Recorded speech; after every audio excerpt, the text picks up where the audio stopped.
Mark సువార్త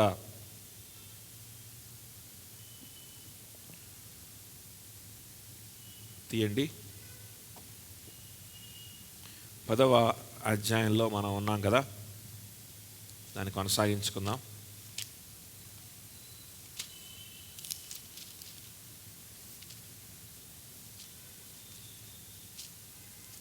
mark సువార్త 10వ అధ్యాయము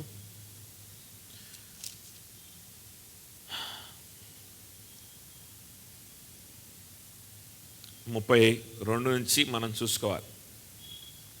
31 దాకా మనం చూసాం.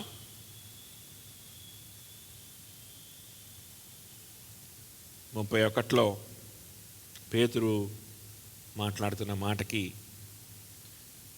ప్రభువారు జవాబు ఇవ్వడం మనం చూసాం కదా. సో పేతురు గారు ఏం మాట మాట్లాడాడు? మేము నీ నిమిత్తము మాకున్న సమస్తం విడిచిపెట్టుకొని వచ్చాం, మా పరిస్థితి ఏంటి, మాకేం లభిస్తుంది అని అడిగినప్పుడు ప్రభు చెప్పిన సమాధానం మనం ధ్యానించుకుందాం. అలానే శ్రమల గుండా దేవుడు మిమ్మల్ని ఆశీర్వాదంలోకి నడిపిస్తాడు. శ్రమల గుండా మీకు నూరంతలుగా ప్రతిఫలాన్ని ఇచ్చే దేవుడుగా ఆయన ఉన్నాడు. శ్రమల మార్గంలో ఉన్నప్పుడు పరలోక రాజ్యానికి మనం చేరతామని, మనకు గొప్ప ప్రతిఫలం ఎక్కడైతే ఉందో, ఏ పరలోక రాజ్యంలో అయితే ఉందో, మనకు ధనము, మనకు నిత్య జీవము, మన నేటివ్ ప్లేస్, మన ఇల్లు, మన దేశం, మన సొంత దేశము ఇది కాదు, కానీ పరలోక రాజ్యము అయ్యున్నది. కాబట్టి అక్కడ మనకి సమస్తము దొరుకుతాయి. ఆ పరలోక రాజ్యానికి సంబంధించిన విషయాలు ఈ లోకంలో కూడా దొరుకుతాయి అన్నట్లుగా అక్కడ ప్రభువారు వివరించుకుంటా వచ్చాడు. ఎప్పుడు ఈ పరలోక రాజ్యాన్ని నేను వెళ్ళేవాడిగా ఉన్నానని, నేను దేవుని వారసుడినని, నేను ఏది కూడా విడిచిపెట్టుకోలేదు, కానీ అన్నీ నేను నూరంతలుగా నేను మళ్ళా తిరిగి పొందుకోబోతున్నానని నిశ్చయత, సంతోషం, తృప్తి, ఆనందము ఎప్పుడు కలుగుతాయి? దాన్నే అష్యూరెన్స్ అంటారు, దాన్నే నిశ్చయత అంటారు. ఎప్పుడు కలుగుద్ది? అది కలక్కపోతే ఎప్పుడు ఏడుపే, ఎప్పుడు ఏడుపు కొట్టు మొహమే. నేను అది విడిచిపెట్టుకున్నా, ఇది విడిచిపెట్టుకున్నా, నాకు ఆ బాధలు ఉన్నాయి, ఈ బాధలు ఉన్నాయి. ఇంకా పొరపాటున దేవుని కోసం ఏదన్నా జరిగిందనుకో, దేవుని నామం లేదన్నా నష్టం జరిగిందనుకో, ఇక ఏడుపు అన్నమాట. ఆ ఏడుపులోనే ఉన్నారు మనోళ్ళు. మేము అన్నీ వదిలిపెట్టుకొని వచ్చాం, మాకేంటి, ఎప్పుడు మేము బాగుపడతాం, ఎప్పుడు మాకు గొప్ప సాక్ష్యం చెప్పడానికి అవకాశం దొరుకుద్ది, అన్నీ విడిచిపెట్టుకొని వచ్చానండి, దేవుడు నన్ను హెచ్చించాడు అని ఎప్పుడు చెప్పుకోవాలి స్టేజ్ మీదకి ఎక్కి? అప్పుల పాలై వచ్చానండి, BMW కారు ఇచ్చాడు అని ఎప్పుడు చెప్పుకోవాలి? కష్టాల్లో ఉన్నానండి, దేవుడు ఉత్తరం ఇచ్చి ఈరోజు నన్ను ఈ స్థాయికి లేవనెత్తాడు అని ఎప్పుడు చెప్పుకోవాలి అని అడిగితే ప్రభు చెప్పిన సమాధానం, ఈ లోకములో రాబోయే లోకంలో మరి ముఖ్యంగా నీకు నూరంతలుగా ప్రతిఫలం దొరకబోతుంది. అయితే నువ్వు ఆశించేటువంటి ప్రతిఫలం కాదు అది, నీవు ఆశించేటువంటి ప్రతిఫలం కాదది. నువ్వు తల్లిని విడిచిపెట్టుకున్నావా, తల్లి దూరమైందా నీకు, నీ విశ్వాసాన్ని బట్టి 100 రెట్లుగా నీకు తల్లులు దొరుకుతారు కదా, 100-fold. Houses, brothers, sisters and mothers and children and lands. దాని అర్థం ఏమనుకున్నాం మనం? 100 రెట్లు తల్లులు మీకు దొరుకుతారని దాని అర్థం ఏంటి? ఆ బాధ నువ్వు మర్చిపోయేలాగా చేసే ఒక దినం రాబోతుంది. అనేక మంది నిన్ను బట్టి పరలోక రాజ్యానికి, నీ సువార్తను బట్టి, నీ పరిచర్ని బట్టి, నీ జీవితాన్ని బట్టి పరలోక రాజ్యానికి చేరుతూ ఉన్నప్పుడు వారందరూ నీకు ఆత్మీయులై ఉంటారు. ఈ లోకంలో అనుభవిస్తావు ఆ ఆత్మీయతని, ఒకవేళ ఇక్కడ కాకపోతే పైకి వెళ్ళిన తర్వాత అయినా అనుభవిస్తాం. కాబట్టి ఇటువంటి ఒక గొప్ప ఆధిక్యత నీకుంది. నీవు లోక సంబంధమైన వాటి గురించే నువ్వు సాక్ష్యం చెప్పడానికి నువ్వు ఇష్టపడుతున్నావు. ఎవరు చెప్పారు సాక్ష్యం అంటే అదని?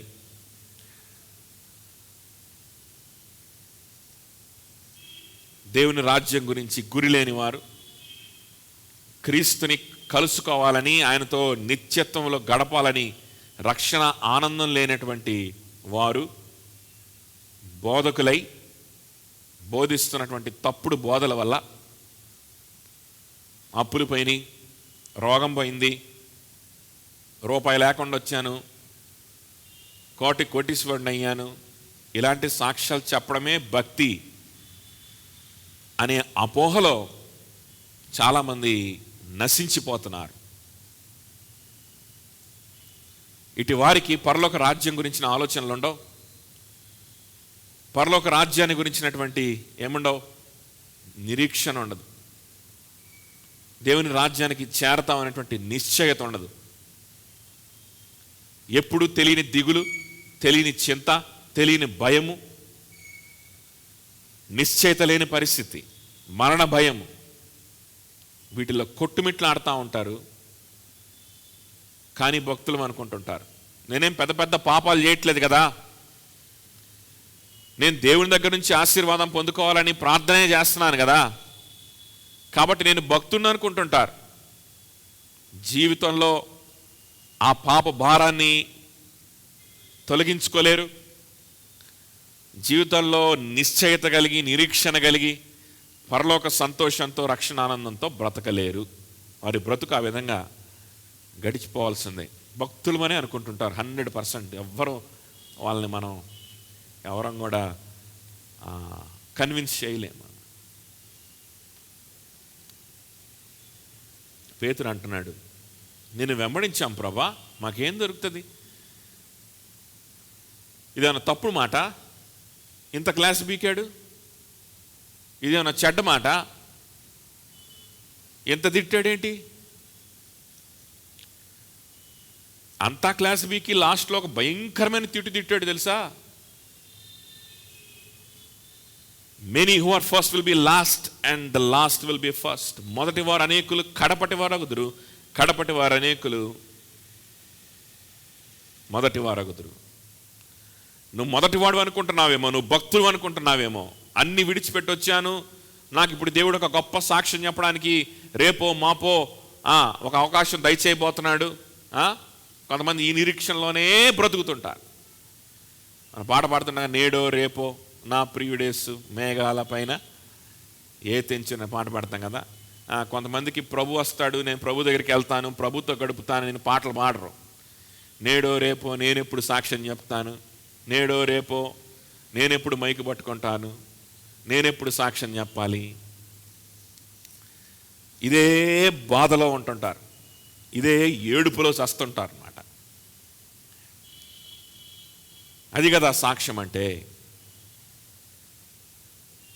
దేవుడు నన్ను ఇట్లా హెచ్చించాడు, అట్లా హెచ్చించాడు, అట్లా చదువు ఇచ్చాడు, ఇట్లా డబ్బులు ఇచ్చాడు, ఇట్లా ఉద్యోగం ఇచ్చాడు, అట్లా స్వస్థత ఇచ్చాడు.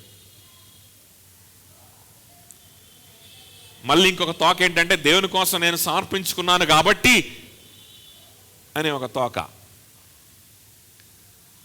సేమ్ ఇదే అడుగుతున్నాడు పేతురు. మీరు కావాలంటే చదవండి, నా మాటలు అనుకోకండి, చదవండి, బైబిల్ చదవండి, మనుషులు చెప్పేది విని అందులోనే పొర్లాడుతూ ఉండకండి. బైబిల్ ఏం చెప్తుందని చదివి తెలుసుకోవాలి కదా. చాలా స్పష్టంగా అడుగుతున్నాడు, మీకోసం విడిచిపెట్టుకున్నాం ప్రభా, మాకేం వస్తుంది అని అడిగితే పరలోక రాజ్యంలో కలగబోయేటువంటి విషయాల గురించి చెప్పి, నువ్వు నా కోసం ఏం విడిచిపెట్టుకోలేదు బాబు, నేను ఇచ్చేవాడినే, నువ్వు తీసుకునేవాడివే, కానీ నీ ఇష్టం వచ్చినట్టు ఉండదు, నీ ఇష్టం వచ్చినప్పుడు స్టేజ్ ఎక్కుదాము, సాక్ష్యం చెబుదాం అంటే నీ కోరికలు నేను తీర్చడానికి కాదు నా పని. అది కాక ఇంకో మాట చెప్తా, నువ్వు మొదటివాడివై ఉన్నావని ఫీల్ అవుతున్నావేమో, అక్కడికి వెళ్ళిన తర్వాత అర్థమవుద్ది నువ్వు మొదటివాడివా కడపటివాడివా. అక్కడికి వెళ్ళిన తర్వాత మొదటి వాళ్ళం అనుకున్న వాళ్ళందరూ కూడా వెనకాల ఉంటారు. వీడు నీచుడురా, వీడు వెనకాల ఉన్నవాడరా, వీడి జీవితంలో ఏం అద్భుతం జరిగింది, వీడు ఏం సాధించాడు, వీడు ఏం పెద్ద ఏం విషయం, ఏం చేశాడు వీడికి దేవుడు అనుకుని మనం తిట్టుకున్న వాళ్ళు ఉంటారు కదా, వాళ్ళందరూ మనకంటే ముందు ఉంటారు. అదేంటి వాడు ముందున్నాడు, నీకంటే ఆడు ముందు రక్షింపడ్డాడు రా, అవునా? ఇలాంటి ఆశ్చర్యాలు చాలామందికి తగులుతాయి. ఆడికి వెళ్ళిన తర్వాత ఆ విషయాలన్నీ చెప్పిన తర్వాత ఆయన యెరూషలేముకు బయలుదేరి శిష్యులతో పాటు వెళ్తా ఉన్నాడు. అక్కడ జరుగుతున్నటువంటి సంఘటన, కొన్ని విషయాలు మనం చూద్దాం.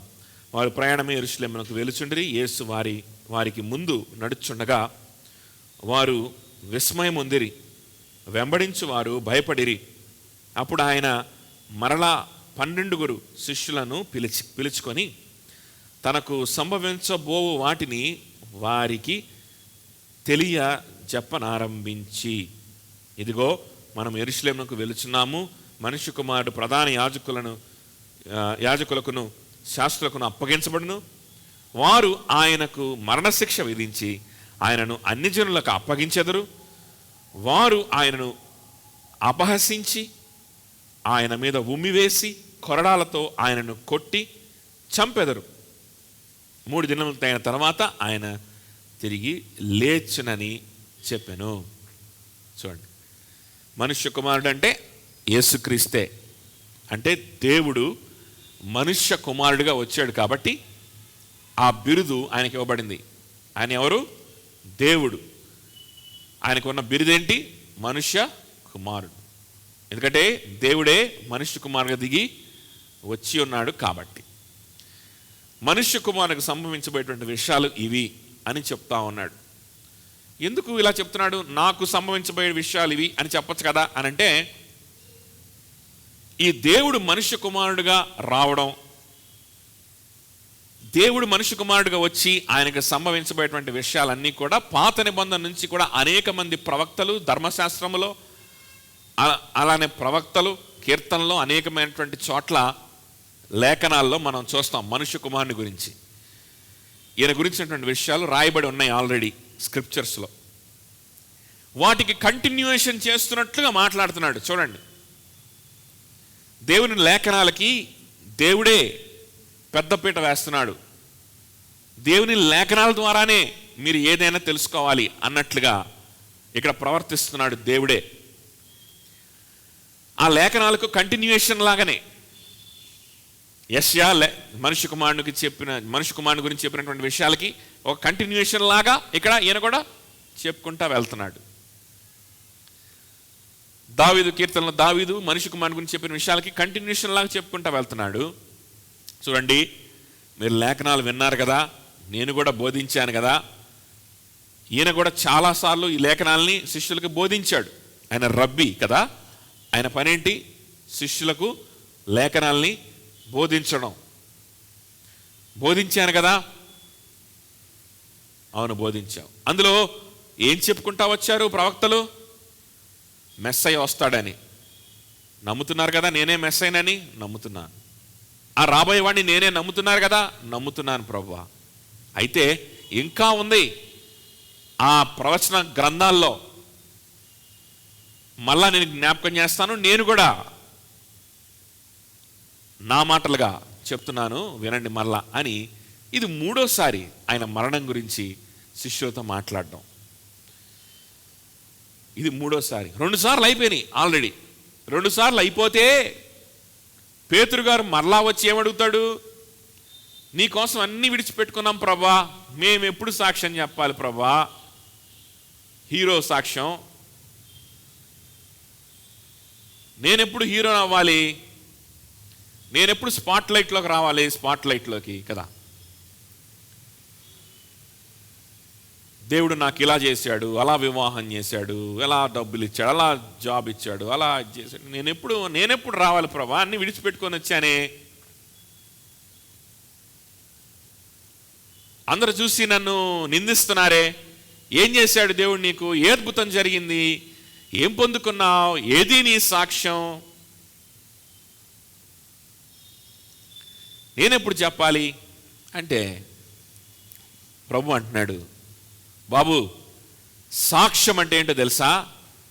మనుష్య కుమారుని సాక్ష్యం ఏంటో తెలుసా? నీకు ఆల్రెడీ చెప్పాను కదా. మనుష్య కుమారుడి కంటే గొప్ప సాక్ష్యం కావాలా నీకు? అంటే దేవుని కంటే గొప్ప సాక్ష్యం కావాలా నీకు? దేవుని సాక్ష్యం ఏంటి? జనుల ఎదుట, ప్రపంచం ఎదుట, లోకం ఎదుట దేవుని కుమారుడికున్న సాక్ష్యం ఏంటి? ఏంటి? గొప్ప కార్పెంటర్ యేసు ప్రభు వారు, very skilful carpenter of the world, world's best carpenter award వచ్చింది అని కొంతమంది పనికి మాలిన సేవకులు, పనికి మాలిన బోధకులు చెప్తుంటారు. ఈ మాట చెప్పాడంటే పనికి మాలినాడు, ఎందుకంటే అది బైబిల్లో లేదు కాబట్టి. బైబిల్లో లేని దాన్ని పులిపిట్ మీద ఎక్కి చెప్పాడంటే వాడు చాలా డేంజర్.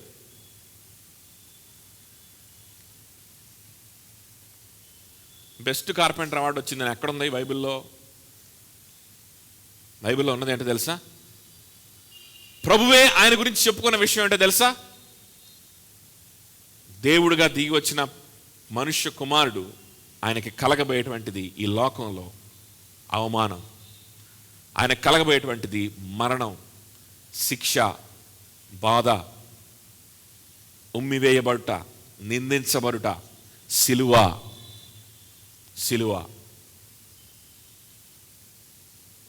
యజమాని కంటే దాసుడు గొప్పవాడు కాడు. నీ యజమానికి ఈ స్థితి కలిగితే నువ్వు ఇంతకంటే ఏమి సాక్ష్యం చెప్పాలని ఎదురు చూస్తున్నావు? ఏమి హీరోయిజం ప్రకటించుకోవాలని కలలుగంటున్నావు? దేనికోసం కలగంటున్నావు పేతురు అని చెప్పనే చెప్పాడు. ఇంకా వీళ్ళకి అర్థం కావట్లేదు అనుకుంటా అసలు సాక్ష్యం అంటే ఏంటో, క్రైస్తవ జీవితం అంటే ఏంటో, అసలు నేను ఎందుకు వచ్చానో, నా పని ఏంటో, వాళ్ళ పని ఏంటో, అసలు ఇంకా వీళ్ళకి ఏమీ అర్థం కావట్లేదు అనుకుంటా. మరలా చెప్దామని మరలా చెప్పాడు పాపం. ఏమని? మనుష్య కుమారుడు ఈ లోకానికి వచ్చింది మరణించడానికి. మనుష్య కుమారుని సాక్ష్యము, యేసుక్రీస్తుని పోలి నడుచుకోవాలని ఇష్టపడితే నువ్వు చెయ్యాల్సింది నీ సిలువనెత్తుకోవడం. యేసుక్రీస్తుని పోలి నడుచుకోవాలని ఇష్టపడితే నువ్వు చేయాల్సింది నిన్ను ఉపేక్షించుకోవడం, నిన్ను హెచ్చించుకోవడం కాదు. యేసుక్రీస్తుని పోలి నడుచుకోవాలని ఇష్టపడితే, ఆయన పోలికలోకి నువ్వు రావాలని ఇష్టపడితే నువ్వు చేయవలసింది అవమానాన్ని భరించడం, సువార్త నిమిత్తం నీ జీవితాన్ని సమర్పణ చేయడం, సువార్త నిమిత్తం. అది నువ్వు చేయవలసింది అని 8వ అధ్యాయంలోనే చెప్పాడు కూడా. నేను మీ అందరికీ ముందుగా నేను ఆ పని చేస్తున్నాను. దేవుని కుమారుడు దాసుడిగా వచ్చాను. విడిచిపెట్టుకోకూడని భాగ్యమని సింహాసనాన్ని ఎంచుకోకుండా, పరలోక రాజ్యాన్ని, సింహాసనాన్ని, భాగ్యాన్ని విడిచిపెట్టుకోకూడని భాగ్యమని నేను అనుకోకుండా దాన్ని విడిచిపెట్టుకొని రిక్తునిగా దాసుని స్వరూపం ధరించుకొని నేను ఇక్కడికి వస్తే నన్ను ఎప్పుడు సింహాసనం ఎక్కిస్తామని నీ ప్రశ్న.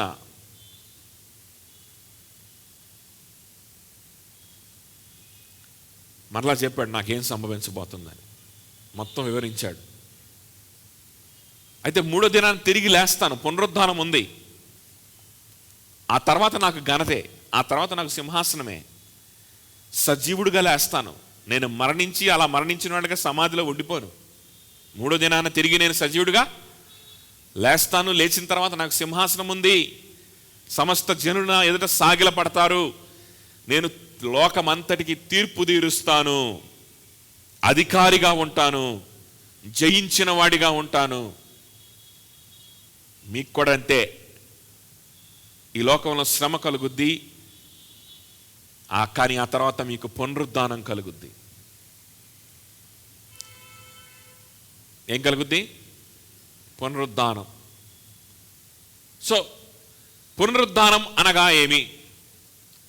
పునరుద్ధానం అనగా ఎన్నో కష్టాలు కలిగిన తర్వాత, ఎన్నో అవమానాలు, అప్పులు, ఇబ్బందులు, అనారోగ్యాలు కలిగిన తర్వాత ఒక 3 రోజులు అనగా అది 3 నెలలకు సాదృశ్యం కావచ్చు, 3 సంవత్సరాలకు సాదృశ్యం కావచ్చు, 30 సంవత్సరాలకు సాదృశ్యం కావచ్చు. కొంతకాలం తర్వాత దేవుడు మనలను ఆ అప్పుల ఊబి నుండి లేవనెత్తుతాడు. ఆ అవమానాల ఊబి నుండి, అనారోగ్యాల ఊబి నుండి లేవనెత్తుతాడు. అదే పునరుద్ధాన శక్తి.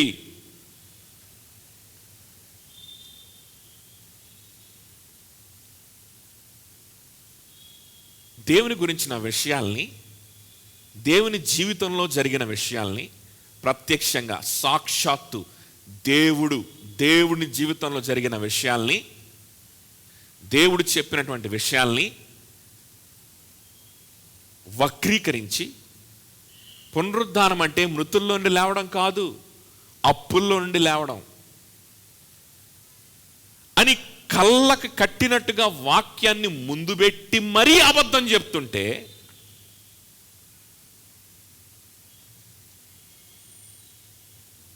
దానిని విని చప్పట్లు కొట్టి హల్లేలూయా చెప్తాం మనం. పునరుద్ధానం అంటే యేసుక్రీస్తు జీవితంలో జరిగినటువంటి ఒక ఈవెంట్, యేసుక్రీస్తు జీవితంలో జరిగినటువంటి ఒక సంఘటన, నీ జీవితంలో కూడా జరగబోయేటువంటి సంఘటన అని దేవుని వాక్యంలో స్పష్టంగా రాయబడి ఉంటే దాన్ని వక్రీకరించడం అనేటువంటిది దైవ దూషణ కాదా? ఎందుకంటే దేవుని జీవితానికి సంబంధించిన విషయం ఇది, తెలుసా? Blasphemy to teach in another way. పునరుద్ధానం అంటే మృతుల్లో నుండి పునరుద్ధానం. ఆయన కోసం బ్రతికి, ఆయనకు దాసులుగా జీవితాన్ని సమర్పించుకొని బ్రతికి మరణించిన వారు మృతులలో నుండి లేపబడతారు. అలా లేపబడతారనేటువంటి ఈ శుభవార్తని మనకు తెలియచేయడానికి మనకు రుజువుగా, మనకంటే ముందు ఎవరు లేపబడ్డారు? యేసుక్రీస్తు లేపబడ్డాడు. మృతుల పునరుద్ధానము. ఆ పునరుద్ధానం తర్వాత యేసుక్రీస్తుకి ఎలాగైతే సింహాసనము వేచి ఉందో, యేసుక్రీస్తుకి ఎలాగైతే జయించిన వాడిగా ఆయన ఉండబోతున్నాడో, ఏలేవాడిగా ఆయన ఉండబోతున్నాడో, మనం కూడా ఆయన శిష్యులుగా, ఆయన తమ్ముళ్ళుగా, ఆయన జ్యేష్ఠ సహోదరుడైనటువంటి రాజుగా ఉంటే ఆ సింహాసనం దగ్గర మనం కూడా ఆయన తమ్ముళ్ళుగా ఆయనతో కలిసి ఆ పరలోక భాగ్యాన్ని అనుభవించబోతున్నాం. ఎప్పుడో తెలుసా? నీకొక పునరుద్ధానం ఉంది. మన మరణము ఆ గొప్ప భాగ్యానికి, ఆ గొప్ప రాజ్యానికి ద్వారముగా ఉంటుంది. ఎప్పుడో తెలుసా? ప్రభువునందు నిద్రిస్తే, ప్రభువుకి జీవితాన్ని ఇచ్చి, ఇందాక మనం ఆరాధన మెసేజ్లో విన్నట్లు, ప్రభువా నేను బలహీనున్నే కానీ నీ దాసుడుగా ఉండాలి అని నిర్ణయించుకొని ఆయనకు జీవితాన్ని సమర్పణ చేసి ఆయన దగ్గర నుండి మనము సరిచేయబడుతూ జీవితాన్ని మనము గడిపి ఒక దినాన మరణిస్తే మనకు ఏముందంట? పునరుద్ధానం ఉంది. దానికి ఎగ్జాంపుల్గా మనకంటే ముందుగా వెళ్ళిన వాడెవడు? మన ప్రభు అయిన యేసుక్రీస్తు. ఆ సత్యాన్ని తెలియచేయడానికి ఆయన మరణించి 3 దినాలు సమాధిలో ఉండి 3వ దినాన తిరిగి లేస్తే ఆ సత్యాన్ని తీసుకెళ్ళి అప్పులకు ముడిపెడతావా? ఆ సత్యాన్ని తీసుకెళ్ళి ఉద్యోగానికి ముడిపెడతావా? ఆ సత్యాన్ని తీసుకెళ్ళి దేనికో ముడిపెడతావా? దాన్ని మళ్ళా పునరుద్ధాన శక్తి అంటావా?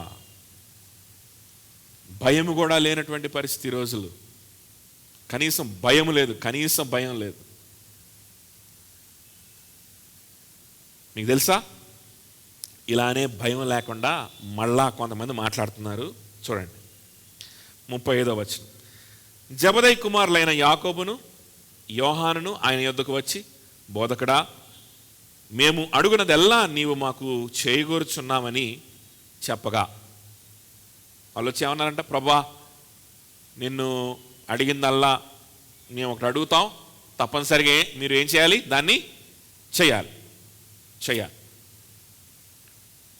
నువ్వు వచ్చింది, నువ్వు దేవుడు కదా, నువ్వు వచ్చావు కదా, కాబట్టి నీ పనేంటి?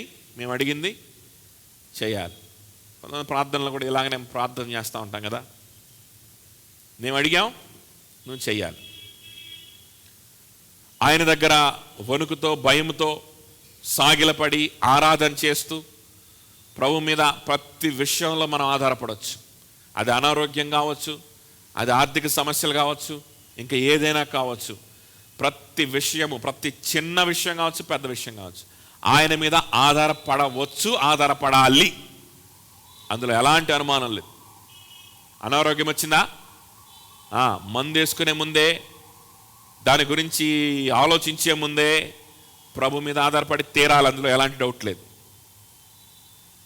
ఆయన వైపు చూడాలి. కానీ ఎట్లాగా, ఎటువంటి యాటిట్యూడ్తో, ఎటువంటి దృక్పథంతో ఆయన దగ్గరికి వెళ్ళాలి,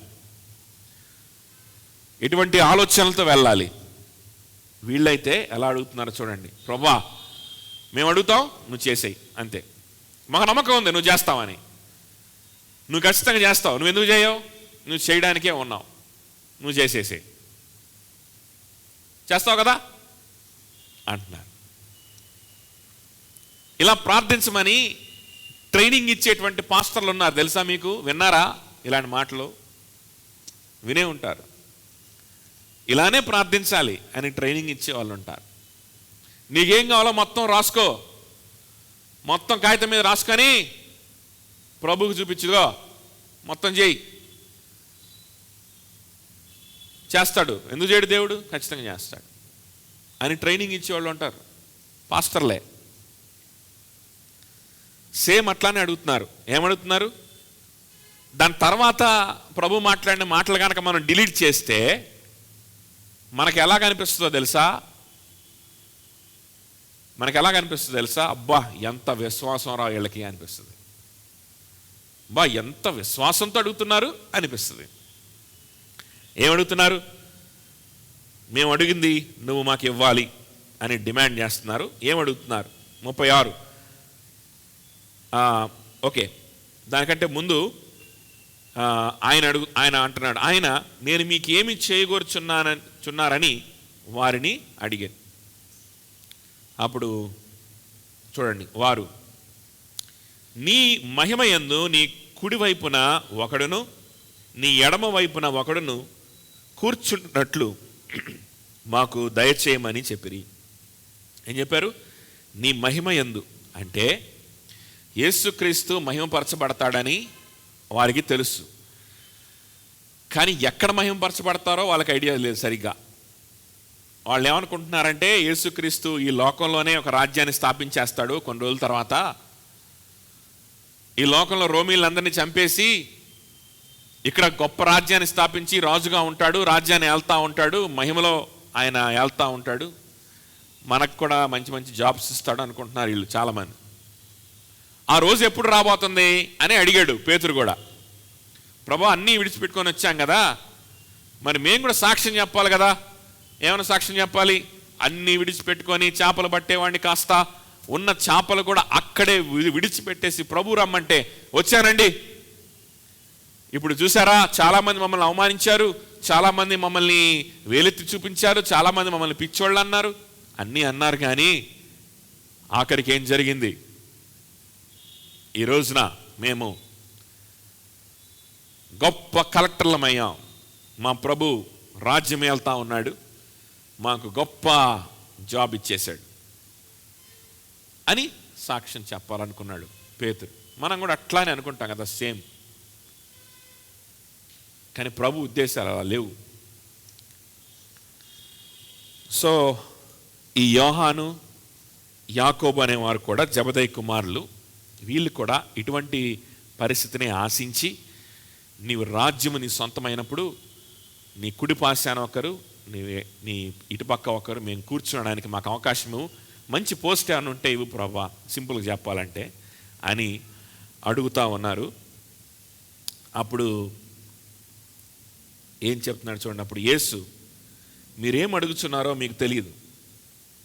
నేను త్రాగు గిన్నెలోనిది త్రాగుట అయినను, నేను పొందుచున్న బాప్టిజం పొందుట అయినను మీ చేత అగునా అని వారిని అడుగగా, వారు మా చేత అగుననిరి. వారు ఏం అడుగుతున్నారో వారికి తెలుసా? తెలియదంట. మహిమలో నీ కుడిపాశాన లేకపోతే మహిమలో నీ అటుపక్క ఇటుపక్క మేము ఉండాలి.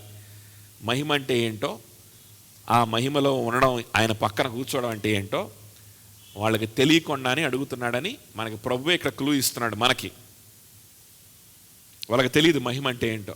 పరలోక రాజ్యమని వాళ్ళకి సరిగ్గా అవగాహన లేదు. ఏదో ఈ భూమి మీదే ఎక్కడో దేవుడు సింహాసనం వేసుకొని అక్కడ కూర్చొని ఏలబోతున్నాడు అనుకుంటున్నారు వీళ్ళంతా. మీకు తెలియట్లేదురా బాబు అని చెప్తున్నాడు. చెప్తూనే నేను త్రాగుచున్న గిన్నెలోనిది త్రాగుటయేనను, నేను పొందుచున్న బాప్టిజం పొందుటేనని మీ చేత అవునా అని అడిగితే, ఎందుకు అవ్వదు, నువ్వు త్రాగే గిన్నెలోని త్రాగుతాం, నువ్వు తీసుకున్న బాప్టిజం మేము కూడా తీసుకుంటాం అనేసారు. అది కూడా వాళ్ళకి అర్థం కాల. త్రాగేటువంటి గిన్నె అంటే ఏంటో, ఆ బాప్టిజం అంటే ఏంటో కూడా వాళ్ళకి అర్థం కాదు. ఇందాకే చెప్పాడు. ఏం చెప్పాడు?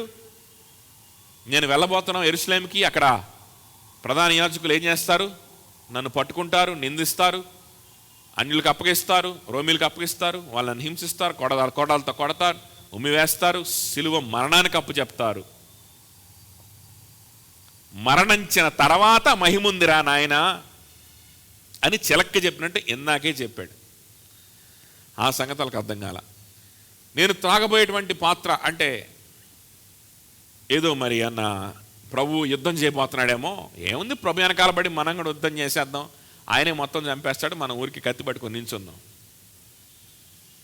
ఆయనే మొత్తం చంపేస్తాడు, మనం ఊరకని నించుందాం,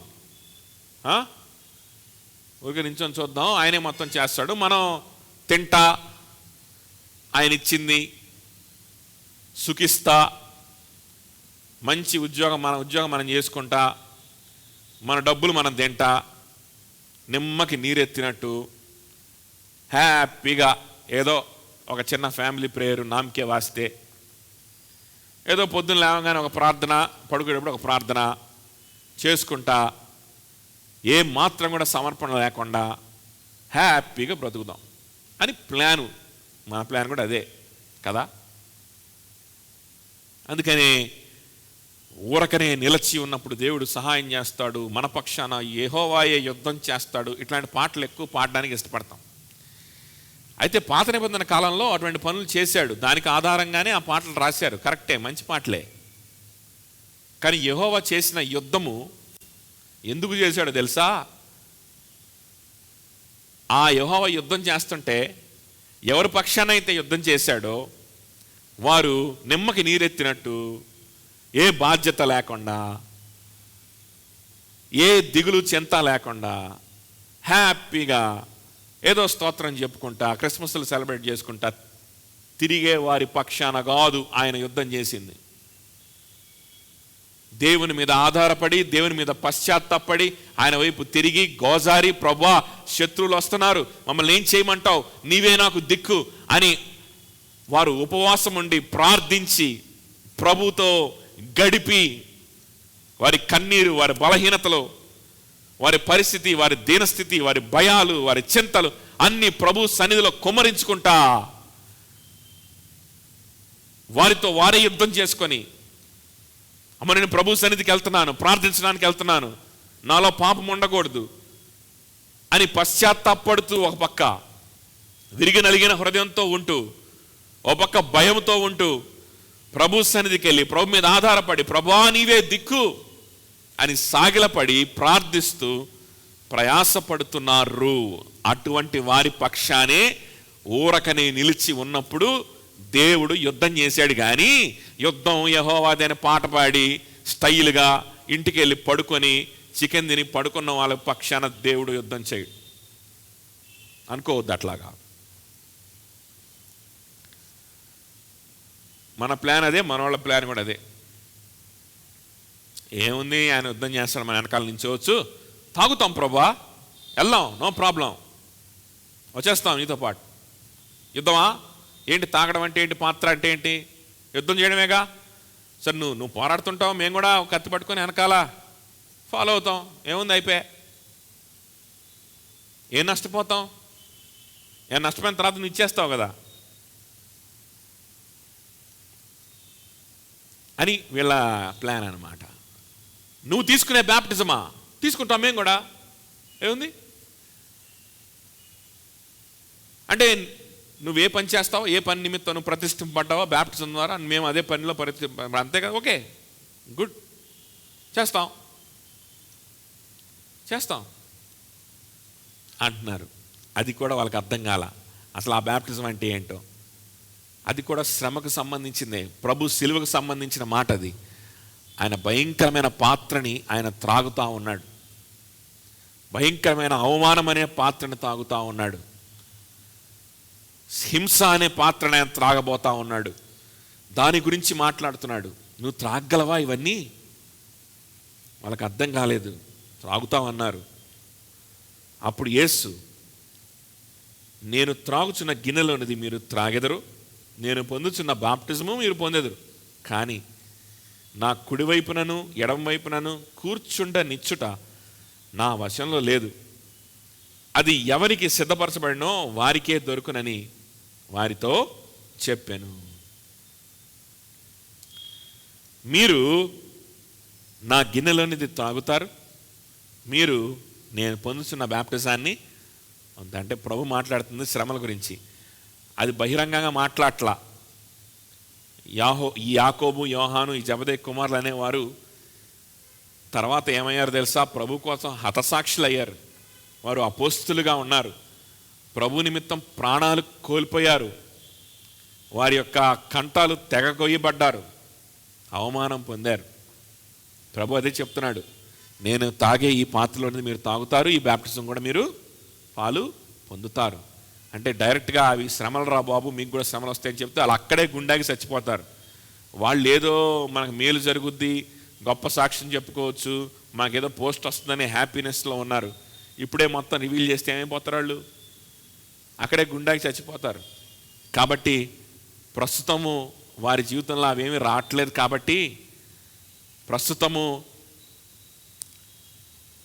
రావట్లేదు, ప్లస్ తర్వాత కూడా ఎవరి జీవితంలో కూడా దేవుడు బలవంతంగా శ్రమల్ని అనుమతించడు. ఆయన డిజైన్ చొప్పున, ఆయన ప్రణాళిక చొప్పున మనమే శ్రమలను హత్తుకునేలాగా ఆయన చేస్తాడు. మనమే ఇష్టపూర్వకంగా శ్రమల గుండా వెళ్ళడానికి మనం ఇష్టపడతాం. ఆ విధంగా మనల్ని చేసుకుంటాడు. మీరు ఇవి ఈ అనుభవిస్తారని చెప్పడం వెనకాల ఆయన అర్థం ఏంటంటే, ఆ కెపాసిటీ నేను మీకు ఇవ్వబోతున్నాను, ఆ ఆధిక్యత, అవకాశం నేను మీకు ఇస్తాను. సంతోషంగా మీరే నా కోసం, బలవంతం కాదు, మీకై మీరే నా కోసం శ్రమని అనుభవిస్తారు. బలవంతంగా కాదు. ఎందుకంటే మిమ్మల్ని నేను పిలుచుకున్నాను, మిమ్మల్ని నేను ఏర్పాటు చేసుకున్నాను, మిమ్మల్ని నేను ఏర్పాటు చేసుకున్నాను. కానీ నా కుడి పాశాన, నా ఎడమ వైపున, నా కుడి వైపున కూర్చుండబెట్టుకోవడం అనేటువంటిది అది నా చేతుల్లో లేదు అంటున్నానంటే, ప్రభుకి అధికారం లేదనో, లేకపోతే ప్రభు దేవుడు కాదనో, ప్రభుకి విషయం తెలియదనో కాదు. ఆయన మానవ స్వరూపంలో ఉన్నాడు. ఆయన there are 2 minds, 1 soul, 1 body. గుర్తుపెట్టుకోండి, 2 minds, 1 soul, 1 body. ఒకే ప్రాణం, ఒకే శరీరం, రెండు మనస్సులు. ఇది ప్రభు అయిన యేసుక్రీస్తు వారి యొక్క విశిష్టత. క్రైస్తాలజీ అంటారు దీన్ని. అదొక పెద్ద సబ్జెక్టు. వాక్యానుసారంగా దీన్ని మనం ప్రూవ్ చేసుకుంటూ రావచ్చు. పెద్ద సబ్జెక్ట్ అది, కొంతసేపు పడుతుంది. వాటన్నిటిలోకి నేను వెళ్ళట్లేదు, కానీ సింపుల్గా ఇది గుర్తుపెట్టుకోండి. ఒకే శరీరం. ఆయన 4-5 సార్లు ఒకే చోట ఉన్నాడని కొంతమంది తప్పుడు బోధలు చెప్తుంటారు. అది తప్పుడు బోధ, అది నమ్మకూడదు. ఆయన ఒకే శరీరం. కొంతమంది ఆయన డూపుని సిలువలో పెట్టి ఈయన ఎక్కడో ఉన్నాడు, కొంతమంది ఏమో ఆయన అక్కడ సిలువ, ఆయన డూపును లేకపోతే 2గా విడిపోయి ఒక శరీరాన్ని సిలువకు అప్పచెప్పాడు, ఇంకో శరీరం హిమాలయాల్లో తిరుగుతున్నాడని చెప్తున్నారు కొంతమంది. ఇట్లాంటి తప్పుడు బోధలు ఉంటారు, అబద్ధ ప్రవక్తలు ఉంటారు. ఒకటే శరీరం ఆయనకి. ఆయన ఒకచోటే ఉన్నాడు, ఒకటే శరీరం. ఓకే, ఇంకోటి ఒకటే ఆత్మ, ఒకటే ప్రాణం, లేకపోతే చెప్పాలంటే ఒకటే ప్రాణం, ఒకటే ఆత్మ. ఆ ప్రాణంతోనే నొప్పిని అనుభవించాడు. కొంతమంది నొప్పిని అనుభవించింది వేరే ప్రాణము, ఆయనేమి నొప్పిని అనుభవించలేదని చెప్తా ఉంటారు. లేదు, ఆ వేదనని ఆయన అనుభవించకపోతే మనకి విమోచన ఎలా కలుగుద్ది? మనకు రావాల్సిన వేదన, మనకు రావాల్సిన బాధను అనుభవించకపోతే మనకు విమోచన ఎట్లాగా వస్తుంది? పాపానికి పరిహారం ఎట్లాగా? దేవుని యొక్క ఉగ్రత ఎలా చల్లారుద్ది? అక్కడ బలియాగం ఎట్లాగా అవుద్ది? అది అవదు కదా. సో ఒకటే ప్రాణం, ఆ ప్రాణంతోనే సిలువలో మరణించాడు, వేదనని పొందాడు, ఆ ప్రాణంతోనే ఆయన బ్రతికాడు, ఆ ప్రాణంతోనే మళ్ళా ఆ ప్రాణము తండ్రికి అప్పచెప్పాడు, మరలా ఆ ప్రాణము ఆయన కలిగి ఉండి పునరుద్ధానుడై తిరిగి లేచాడు సజీవుడిగా. సో ఒకటే ప్రాణం, ఒకటే శరీరం, రెండు మనస్సులు ఉన్నాయి. ఒకటి మానవ మనస్సు, ఇంకోటి దేవుని మనస్సు. జ్ఞానం, దేవుని జ్ఞానం ఉంది, మానవుల జ్ఞానం ఉంది. అందుకని శిశువుగా పుట్టాడు. చిన్నప్పటి నుంచి కూడా మనుషుల దయందును, జ్ఞానమందును, దేవుని దయందును ఆయన ఎదుగుతూ వచ్చాడు అని రాయబడి ఉంది కదా. అంటే మామూలుగా ఒక పిల్లోడు ఎట్లా ఎదుగుతాడో రోజు రోజు కొంత తెలుసుకుంటూ అలానే ఎదిగాడు. జనరల్గా అందరూ కూడా చిన్నప్పటి నుంచి ఎట్లాగా చదివి తెలుసుకుంటారు, అలానే లేఖనాలని ఆయన కూడా చదివి తెలుసుకున్నాడు. సినగోగుల్లో, సమాజ మందిరాల్లో, దేవుని ఆలయంలో కూర్చొని ఆయన శాస్త్రులతో పరిచయులతో తర్కిస్తూ, వాదిస్తూ, వారిని ప్రశ్నలు అడుగుతూ, జవాబులు చెబుతూ ఉండెను. 12 సంవత్సరాల ప్రాయంలోనే అని మనం చూస్తున్నాం కదా. ఆయన మందిరంలో గడపడం ఆయనకు అలవాటు, సమాజ మందిరాల్లో గడపడం ఆయనకు అలవాటు. సో చిన్నప్పటి నుంచి దేవుని వాక్యాన్ని కూడా ఆయన నేర్చుకుంటూనే ఉన్నాడు. ఇంకా ఆయన జీవితాన్ని గురించి, ఆయన కలిగి ఉన్నటువంటి ఈ మానవ శరీరాన్ని గురించి, ఆయన చేయాల్సినటువంటి పనులను గురించి, ఎలాంటి బలహీనత ఆయన మీదకి రాకుండా, ఎలాంటి అపవిత్రత ఆయన మీదకి రావడానికి అవకాశం లేదు. కానీ అయినప్పటికీ ఆయన మానవ మనసుతో ఉన్నాడు కాబట్టి ఎలాంటి అపవిత్రత కానీ, ఎలాంటి ఆటంకం కానీ ఆయనకు జరగకుండా ఆయన బిగ్గరగా ఏడుపుతో, విలాపములతో ప్రార్థించేవాడు అని రాయబడింది. ఎవరు? యేసుక్రీస్తు ప్రభువారు. ఏకాంతంగా వెళ్ళి ప్రభుతో సమయం గడుపుతూ, మామూలుగా కూడా కాదు, బిగ్గరగా కేకలు పెట్టి ఏడుస్తూ ప్రార్థించాడంట. మనమేమో బలహీనలము, పాపులము, మన పాపం ఒప్పుకోవడానికి ఏంటో ఫీల్ అవుతూ ఉంటాం కదా. ప్రభు ఆ విధంగా ఏడుస్తూ ప్రార్థించేవాడంట. కాబట్టి ఆయనకు మానవ మనసు ఉంది, అలానే దైవికమైన మనసు కూడా ఉంది. దైవికమైన మనసును ఉపయోగించుకోవచ్చు, మానవ మనసును ఉపయోగించుకోవచ్చు. ఆయనకు కావాల్సినప్పుడు మానవ మనసును ఉపయోగించుకుంటాడు, అవసరమైనప్పుడు దైవికమైన మనసును కూడా ఆయన ఎప్పుడు కావాలంటే అప్పుడు ఆ రెండింటి మధ్యలో ఉపయోగించుకుంటూ ఉంటాడు. సో భూమి పునాది వేయబడక మునుపు నుంచి సృష్టి అంతం వరకు జరిగేటువంటి విషయాలన్నీ ఆయనకు తెలుసు, అవన్నీ ఆయనకు తెలుసు.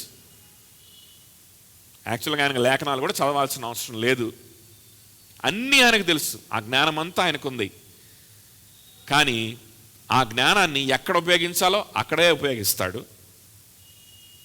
మిగిలిన సమయాల్లో మానవ మనసునే ఉపయోగిస్తాడు. ఒక శిశువుగా ఎదిగాడు, ఒక శిశువుగా ఆయన పుట్టుకతోనే దైవిక మనసు కూడా ఉంది. కానీ శిశువుగా పుట్టినప్పుడు వెంటనే ఆ దేవుని ఇంటెలిజెన్స్ తోటి ఆయన అక్కడ బేబీగా ఉన్నప్పుడే ప్రవచనాలు చెప్పినట్టుగా కానీ, లేకపోతే అద్భుతాలు చేసినట్టుగా కానీ మనకి ఎక్కడ కూడా బైబిల్లో లేదు కదా.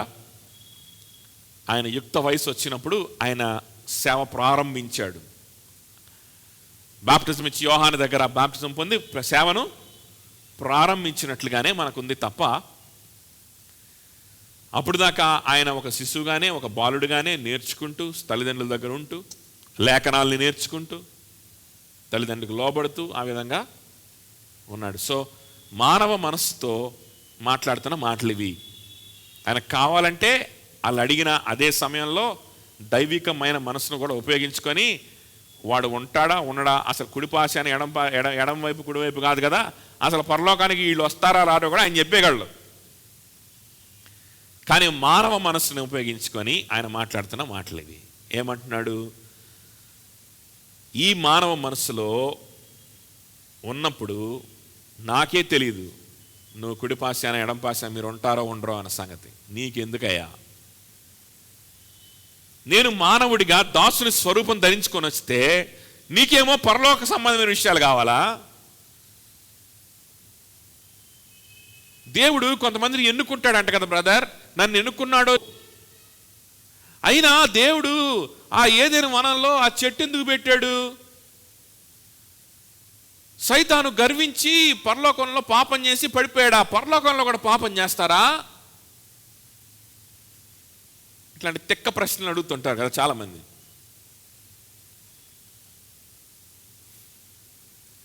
అదేంటి దేవుడు కొంతమందికే మారు మనసు ఇస్తున్నాడు, కొంతమందికి ఇవ్వట్లేదు, ఎందుకని అట్లా? నువ్వు నరకానికి వెళ్ళేవాడివి, నువ్వు పాపివి, నువ్వు ఏం చేసినా కూడా పరలోకానికి వెళ్ళలేవు. నీకు కావాల్సింది విమోచకుడు, రక్షకుడు. ఆయనే, ఆ విమోచకుడే మానవ స్వరూపాన్ని ధరించి, మానవ మనస్సుని ధరించి, దైవికమైన మనస్సు ఆయనకు ఉన్నప్పటికీ మానవ మనస్సుతో ఆయన బ్రతికాడు. బ్రతికితే నీకు నీ బ్రెయిన్కి అందనటువంటి విషయాలు కావాలా? నీకు పరలోక సంబంధమైన విషయాలు కావాలా? నీకు దేవుని మెదడులో ఏం జరుగుతుందో నీకు కావాలా? చూడండి ఎంత గర్వం. దేవుడు మానవుడిగా మానవ మనస్సులోకి దిగి వస్తే, తగ్గించుకుంటే, నువ్వేమో ఏయో పెద్ద పెద్ద ఆలోచిస్తావా? ఆయనే దాసుడయ్యాడు. నేను కూడా దాసుడైపోయి నేను ఆయన్ని సేవించి ఆయనకి బానిసనైపోవాలనుకోవద్దు. నేను చెయ్యాల్సింది ఆయనకి బానిస అవ్వడం. నేను ఎట్లాగా ఆయన బానిస అయిపోవాలి? నా బలహీనతలు ఉన్నాయి, ఉన్నప్పటికీ నేను ఎట్లాగా ఆయనకి సాగిల పడిపోవాలి, ఎట్లా ఆయనకి నేను సమర్పణ చేసుకోవాలి, ఆయనకి నేను ఎట్లా సేవ చేయాలని ఆలోచించడం బోనిచ్చి ఏదైనా వాళ్ళలో చెట్టు ఎందుకు పెట్టాడు? ఇలాంటి ప్రశ్నలు అడుగుతా ఉన్నాం కదా. ఎందుకు దేవుడు కొంతమందిని రక్షిస్తున్నాడు, కొంతమందిని రక్షించట్లేదు? అవసరమా నీకు?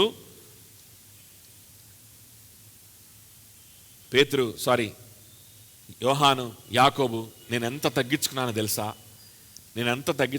నువ్వు అడిగిన ప్రశ్న నా దగ్గర సమాధానం ఉంది, నేను చెప్పగలను. కానీ నేను ఎంత తగ్గించుకున్నానో తెలుసా? నేను ఎంతగా తగ్గించుకున్నానంటే ఈ ప్రశ్నకు నేను సమాధానం ఇప్పుడు చెప్పలేను. అంత తగ్గించుకున్నాను నేను.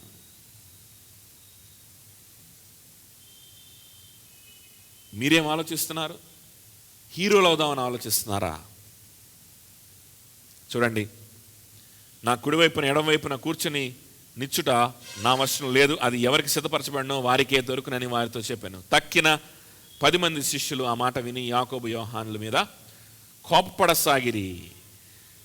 తక్కిన శిష్యులు వీళ్ళు కూడా హీరోలు అవుదాం అనుకుంటున్నారు, వీళ్ళే ఇంకెళ్ళి 2 ప్రామినెంట్ పొజిషన్స్ ఆక్యుపై చేసేస్తే ఇంకా మా పరిస్థితి ఏంటి?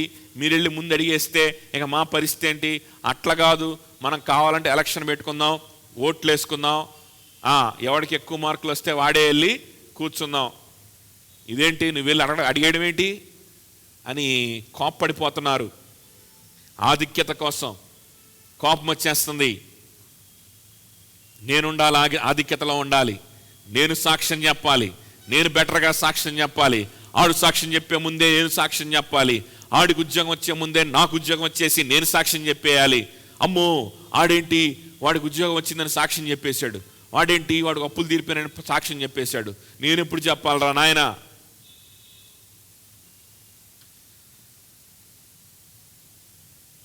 కొట్టుకుంటున్నారంట, వారు కోప్పడసాగారంట.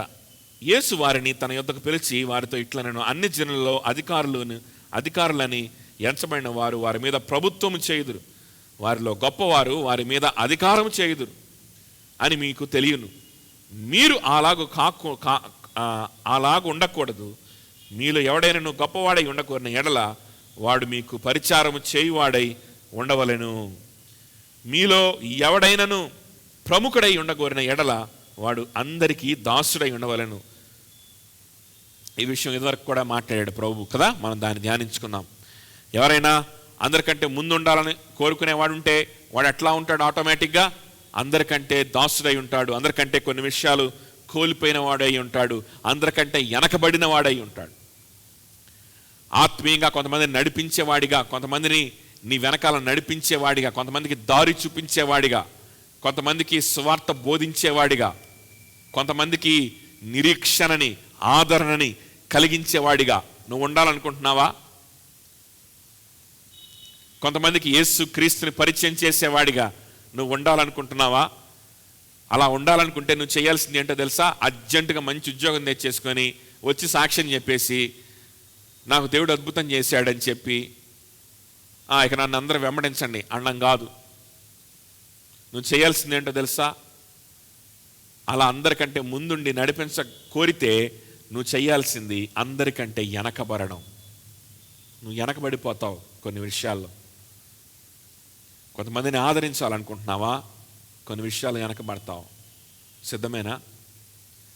కొంతమందిని బలపరచాలనుకుంటున్నావా? కొన్ని విషయాల్లో వెనకబడిపోతావు. ఆర్థికంగా వెనకబడిపోవచ్చు, పేరు ప్రఖ్యాతులు సంపాదించుకునే విషయంలో వెనకబడిపోవచ్చు.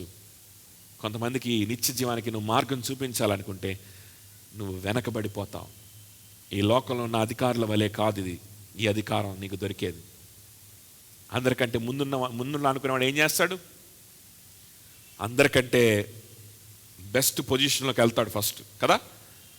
బెస్ట్ చదువుకుంటాడు, బెస్ట్ డిగ్రీ సంపాదిస్తాడు, మంచి డబ్బులు సంపాదిస్తాడు, మంచి పొజిషన్లోకి వెళ్తాడు.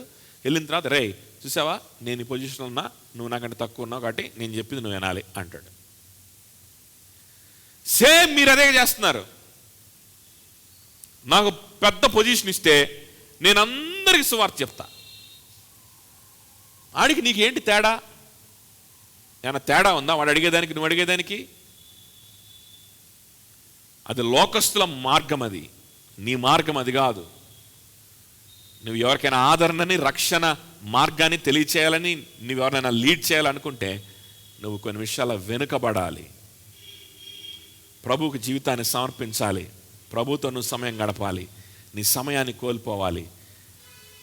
అది సరైన మార్గం అని చెప్తా ఉన్నాడు. ఆ తర్వాత 45 మనుష్య కుమారుడు పరిచారము చేయించుకొనుటకు రాలేదు, కానీ పరిచారము చేయుటకును అనేకులకు ప్రతిగా విమోచన క్రయధనముగా తన ప్రాణమును ఇచ్చుటకును వచ్చెను. ఆయన పరిచారము చేయించుకొనుటకు ఆయన రాలేదు. ఆయన పరిచారం చేయించుకొనుటకు రాలేదు, దాసుడుగా వచ్చాడు. పరిచారము చేయుటకు వచ్చాడు, పరిచారం చేయడానికి వచ్చాడు, సర్వ్ చేయడానికి వచ్చాడు. ఎందుకంటే మీ విమోచన క్రయధనము మీరు చెల్లించలేరు. మీ పాపము నుంచి మీరు విమోచన మీకై మీరే బయటికి రాలేరు. మీ బలహీనతల నుండి మీరు బయటికి రాలేరు. మీ దీనస్థితుల నుంచి మీరు బయటికి రాలేరు. మీ వల్ల కాదు, మీకు ఆ శక్తి లేదు. కాబట్టి మీకు పరిచారం చేయాలి ఎవరొకరు వచ్చి, మీకు సహాయం చేయాలి ఎవరొకరు వచ్చి. ఆ పని చేయడానికి నేను వచ్చాను బాబు. నువ్వేదో గొప్పవాడివైతే, నేను నిన్ను ఆశీర్వదిస్తే, నువ్వు సింహాసనం మీద కూర్చొని నువ్వు నాకు మళ్ళా ప్రత్యేకంగా చేసేది ఏముంది? నేనే నీకు పరిచారం చేయడానికి వస్తే, నువ్వే దుస్థితిలో ఉంటే, నిన్ను లేవనెత్తడానికి నేను వస్తే, నీ పాపం నుంచి నేను రక్షించడానికి నేను వస్తే, నన్ను గణపరచు ప్రభువా, అప్పుడు నేను కొంతమందికి పరిచారం చేస్తాను, నిన్ను గణపరుస్తాను, నిన్ను హెచ్చిస్తాను ప్రభువా, నన్ను కలెక్టర్ చేయి. ఎవడికి కావాలి బాబు నువ్వు హెచ్చించడం? నేను వచ్చింది పరిచారం చేయడానికి. ఆయనని నిజంగా నువ్వు దేవుడిగా అంగీకరిస్తే, నిజంగా నీ హృదయంలో ఆయన హెచ్చించాలనుకుంటే ముందు నీ హృదయంలో హెచ్చించు. నీ హృదయంలో నిజంగా ఆయన దేవుడని నమ్మి ఆయన హెచ్చించాలనుకుంటే నువ్వేం చేస్తావో తెలుసా? ప్రభువా, నువ్వే దాసుడు వైపోయి, దీనుడు వైపోయి, దరిద్రుడివైపోయి ఈ లోకానికి వచ్చినప్పుడు నేను కూడా దేవాతి దేవుడు అయ్యుండి నువ్వే సమస్తమును విడిచిపెట్టినప్పుడు నేను కూడా నీ నిమిత్తము, నీ సువార్త నిమిత్తము, నీ సంఘము నిమిత్తము విడిచిపెట్టుకుంటాను ప్రభువా. నేను కూడా దాసుడినైపోతాను ప్రభువా. హీరోని చేయడం కాదు, హీరోని చేయమని అడగడం కాదు, నీ దాసుడిగా ఉండడం నేర్పించమని అడగండి. నీ దాసుడిగా ఉండడం నాకు నేర్పించు. మరి అడిగింది అదే.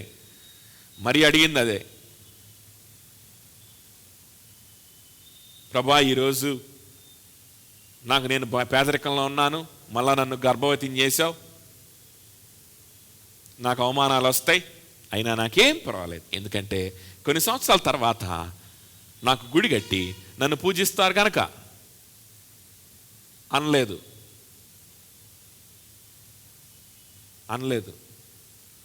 వాడెవడో పనికి మాలినడు విగ్రహారాధికుడు నా గుడి కడతాడో, నా విగ్రహం పెట్టుకొని పూజిస్తాడో నాకు సంబంధం లేదు. కానీ ఈరోజు నా హృదయము సంతోషంతో ఉప్పొంగుచున్నది. ఎవరిని బట్టో తెలుసా? నన్ను విమోచించిన నా రక్షణకర్తని బట్టి, నా రక్షకుడిని బట్టి, నన్ను క్షమించిన వాడిని బట్టి, నన్ను బలపరుస్తున్న వాడిని బట్టి, నా దీనస్థితిలో నన్ను చూచిన వాడిని బట్టి. ఎవడు ఇంకా నాకు తర్వాత నాకు ఇంకెంతకంటే ఏం కావాలి అని పాట పాడుతుంది మరియా. ఆమె దీనస్థితిలో, పోగొట్టుకున్న స్థితిలో ఉంది దేవుని కోసం. ఏం పోగొట్టుకుంది? సమాజంలో తన పేరుని పోగొట్టుకుందా లేదా? ఎస్ లార్డ్, నీ మాట చొప్పునే నాకు జరగనిమ్ము అని తన శరీరాన్ని సమర్పణ చేసుకొని సజీవ యాగంగా, ఏ పురుషుని ఎరగనటువంటి పవిత్రమైనటువంటి కన్యకగా ఉన్నటువంటి మరియా గర్భము దాల్చడానికి తన శరీరాన్ని అప్పచెప్పుకుంది, తన శరీరాన్ని విడిచిపెట్టుకుంది. సమాజంలో తన పేరు ప్రఖ్యాతి ఏమవుతాయి విడిచిపెట్టేసుకుంది. Just like that. అనుకొని వ్యభిచారణ అనుకుంటారా? అనుకొని నాకు కావాల్సింది నా హీరోయిజం కాదు, అది నిజంగా దేవుని గణపరచడం అంటే. అది దేవుని కలెక్టర్ అయ్యి నేను కలెక్టర్ అయ్యా అని మైకి తీసుకొని చెప్పడం కాదు. దేవుని గణపరచడం అంటే అది కాదు. నేను పెళ్ళికి ముందే గర్భవతిని అయ్యాను. సమాజంలో నలుగురు 4 మాటలు అనుకునే స్థితిలో నేను వెళ్ళిపోయాను. కానీ దేవుడు నన్ను కనికరించాడు, నన్ను కటాక్షించాడు. ఆయన కార్యాలు నా జీవితంలో జరిగించుకుంటున్నాడు. ఇంకెంతకంటే ఏం కావాలి? నా హృదయము స్తుతులతో, సంతోషముతో ఉప్పొంగుచున్నది. ఎంత గొప్ప సంతోషం ఇది! ఎంత చీప్ సంతోషం కోసం మనం ప్రయాసపడతా ఉన్నాం. ప్రభు అంటున్నాడు, నేను పరిచారం చేయడానికి వచ్చాను. నువ్వు నాకు పరిచారం చేసేదేంటి? నువ్వు నన్ను గణపరిచేదేంటి? నన్ను గణపరచాలనుకుంటే నేను దీనుణ్ణి ఎలాగయ్యానో మీరు కూడా దీనులు అవ్వండి. నేను ఎలాగైతే దేవుని కోసము, ఆయన సువార్త నిమిత్తం జీవితాన్ని, కొన్ని విషయాల్ని ఎలాగైతే విడిచిపెట్టుకుంటున్నానో మీరు విడిచిపెట్టుకునే మార్గంలోకి రండి. అప్పుడు మీరు నమ్మినట్టు నేను దేవుణ్ణని, అప్పుడు నమ్మినట్టు. అట్లా కాకుండా యేసు ప్రభు ఏమో అన్నీ విడిచిపెట్టుకున్నాడు, నేను మాత్రం కలెక్టర్ అవ్వాలమ్మా, కరెక్ట్ అయితేనే నాకు సాక్ష్యం, నేను మాత్రం గొప్పగా సంపాదిస్తేనే నాకు సాక్ష్యం అంటే దాని అర్థం ఏంటో తెలుసా? యేసు ప్రభు కరెక్ట్ వ్యక్తి కాదండి. యేసు ప్రభు దేవుడు కూడా అవునో కాదు, ఏదో ఒక దేవుడు ఉండాలి కాబట్టి మనకు యేసు ప్రభుని పూజిద్దాం. కానీ యేసు ప్రభు లాంటి జీవితం వద్దు బాబోయ్.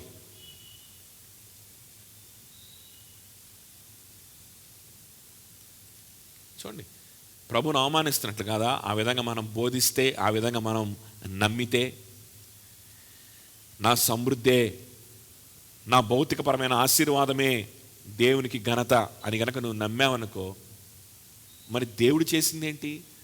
మరి యేసుక్రీస్తు చేసిందేంటి? దేవుడిని అవమానించాడా? అంతేనా? యేసుక్రీస్తు రిక్తుడుగా, పేదవాడిగా అవమానాన్ని పొందుకొని, శిలువ మరణాన్ని అనుభవించడం అంటే ఏంటి మరి? దేవుని నామానికి అవమానమేగా. అదేగా నువ్వు చెప్తుంది. ఎంత ధైర్యం! యేసుక్రీస్తు శిలువ మరణం దేవునికి అవమానమా? ఆయన మార్గంలో వెళ్ళడం నీకు అవమానమా? ఆయన మార్గంలో వెళ్తే అది దేవునికి ఘనత కాదా? నీ కోరికల్ని, నీ యొక్క అన్ని విషయాల్ని తీరి గొప్ప స్థాయికి వెళ్తేనే దేవునికి ఘనత. అడుగుదాం ప్రభుని, ప్రభా నీ దాసుడిగా నేను ఉండాలి, నేను ఏం కోల్పోవాలో నాకు చెప్పు, నా సమయాన్ని, నా ధనాన్ని ఏం కోల్పోవాలో చెప్పు, నీ దాసుగా నేను ఉంటే చాలు అని ప్రార్థించగలుగుతామా? నీ మీద నేను ఆధారపడతాను అని ప్రార్థించగలుగుతామా? క్రయధనము నా కోసం నువ్వు చెల్లించావు. ఏం చెల్లించాడు దేవుడు మన కోసం? క్రయధనము చెల్లించాడు. క్రయధనము చెల్లించాడు. విమోచన క్రయధనము చెల్లించాడు. ఈ క్రయధనమును బట్టి నేను పరలోక రాజ్యపు వారసుడిని అవుతున్నాను. నాకు అది చాలు. మళ్ళా అక్కడ నాకు ఏ స్థానం దొరుకుద్ది, అక్కడ నేను ఎట్లా ఉంటాను అనవసరం. ఒక క్రైస్తవుడుగా ఇక్కడ ఎట్లా ఉంటాను నాకు అనవసరం. ఆశీర్వదిస్తే మంచిదే, శ్రమల గుండా నన్ను తీసుకెళ్తే, పేదరికం గుండా తీసుకెళ్తే, కోల్పోయేటువంటి బ్రతుకు గుండా నన్ను తీసుకెళ్తే నాకు ఇంకా మేలు. ఎందుకంటే నువ్వు కూడా అదే జీవితంలో ప్రయాణించావు కాబట్టి, నాకంటే ముందుగా నువ్వు వెళ్ళావు కాబట్టి. ఈ ప్యాసేజ్ ముందే మనం చదువుకున్నాం కదా, ఆయన యెరూషలేముకు వారు బయలుదేరి వెళ్ళారు. ఆయన అందరికంటే ముందుగా వెళ్తా ఉన్నాడు. ఆయన ముందుగా వెళ్ళడం చూసి వీరు ఆశ్చర్యపోతున్నారు. మనకు ముందుగా వెళ్తున్నాడు ఆయన, ఆయనకే భయం లేదా? ఆశ్చర్యపోతున్నారు. ప్రార్థన చేసుకుందాం.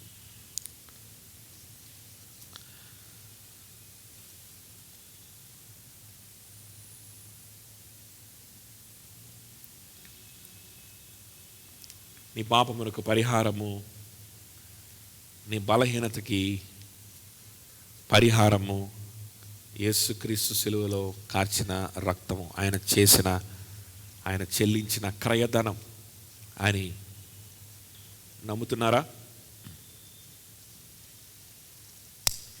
ఆయన ఈ లోకానికి వచ్చింది అనేకులకు ప్రతిగా క్రయధనాన్ని చెల్లించడానికి, నాకు ప్రతిగా క్రయాన్ని చెల్లించడానికి, నా మీదకి రావాల్సిన శిక్షను భరించడానికి. ఆయన ఈ లోకానికి వచ్చింది మొరపెట్టుకొనగా, భయపడగా, ఆయన కనికరించడానికి. నేను బలహీనుణ్ణే, ఆయన ఆ బలహీనతలన్నీ సిలువలో ఆయన భరించి నన్ను బలపరచడానికి ఈ లోకానికి వచ్చాడు అని నమ్మిన వారైతే ఆయన కోసం మీ జీవితాన్ని ఇవ్వడానికి సిద్ధపడండి. ఆయన నిమిత్తం మీ జీవితాన్ని కోల్పోవడానికైనా నేను సిద్ధమే. నన్ను పవిత్రపరుచుకునే దేవుడిగా ఉన్నప్పుడు నేను ఆయన కోసం, నేను ఏది కోల్పోవడానికైనా నేను సిద్ధమే. ఇప్పటికిప్పుడు ఏదో ప్రమాదం నీ మీదకి వస్తుంది అని చెప్పి నేను చెప్పట్లేదు. ప్రమాదం వచ్చినప్పుడు మనకు భయం రావచ్చు, దాని గురించి కాదు నేను మాట్లాడుతుంది, సిద్ధపాటు గురించి, ఒప్పుకోవడం గురించి. ఒప్పుకోగలవా?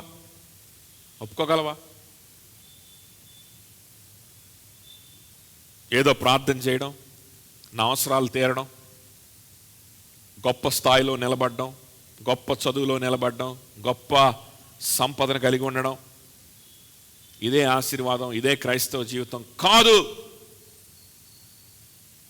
ఇది సాక్ష్యం కాదు, దేవుని గణపరచడం కాదు. దేవుని కోసం నీ జీవితాన్ని సమర్పించుకోగలిగితే, దేవుని ఉద్దేశాలు నీ జీవితం ద్వారా నెరవేర్చుకుంటున్నట్లయితే, దేవుని కోసము నువ్వు సమర్పించుకునే జీవితంలో దేవుడు నిన్ను ఉంచగలుగుతున్నట్లయితే, అదే నిజమైనటువంటి ఘనత దేవునికి. అలాంటి లైఫ్లో నన్ను ఉంచు ప్రభువా, మరి ఎలాంటి లైఫ్లో నన్ను ఉంచు, అపోస్తుల లాంటి లైఫ్లో నన్ను ఉంచు. నేను ఘనత కోసం అడగను, నన్ను హెచ్చించమని అడగను, నా సొంత దురాశల కోసం నేను అడగను, ఏదో సమాజంలో అందరికంటే ముందుండాలనే కోరికతో నేను అడగను. నీ దాసుగా నేను ఉండగలిగితే చాలు, నీ ఉద్దేశాలు నెరవేర్చితే చాలు నా జీవితంలో అని మనస్ఫూర్తిగా అడిగి ప్రభు వారిగా మనం మారగలమా? ఈరోజు ప్రభు చేతికి మన జీవితాలను సమర్పణ చేసుకొని విశ్వాసంతో ప్రార్థించుకుందాం.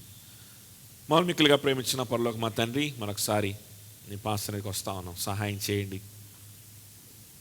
మీకే మేము దాసులుగా ఉండాలి, మీకే మేము బానిసలుగా ఉండాలి. ఇంకా దేనికి కూడా మా జీవితాన్ని మేము ఇవ్వలేము. దేనికి కూడా ప్రభా ఏది సాధించినప్పటికీ అది నీకు ఘనత కాదు, మాకు గర్వకారణం కాదు. నీ దాసులుగా ఉండగలిగితేనే మా జీవితానికి సార్థకత. కాబట్టి సహాయం చేయండి. నీ ఉద్దేశాలు, నీ పరిచర్య మా ద్వారా జరిగించుకోనండి. అనేకుల్ని నీ రాజ్యంలోకి తీసుకెళ్లేటువంటి భాగ్యం మాకు అనుగ్రహించండి. సంఘముగా ఇక్కడ వచ్చిన ప్రతి ఒక్కరికి అనుగ్రహించండి. అట్టి జీవితంలో ప్రతి ఒక్కరిని మీరే ప్రవేశపెట్టి మీరే ఘనత పొందమని నజరేయుని యేసు నామములో బ్రతిమాలు వేడుకుంటున్నాం తండ్రి. ఆమేన్. అందరూ లేచి నిలబడి ద లార్డ్ బ్లెస్ ది అనేటువంటి ఆశీర్వచనాలు మనం పాడుకుంటూ ఒకరినొకరు ఆశీర్వదించుకుంటూ మనం సెలవు తీసుకుందాం.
Thank you.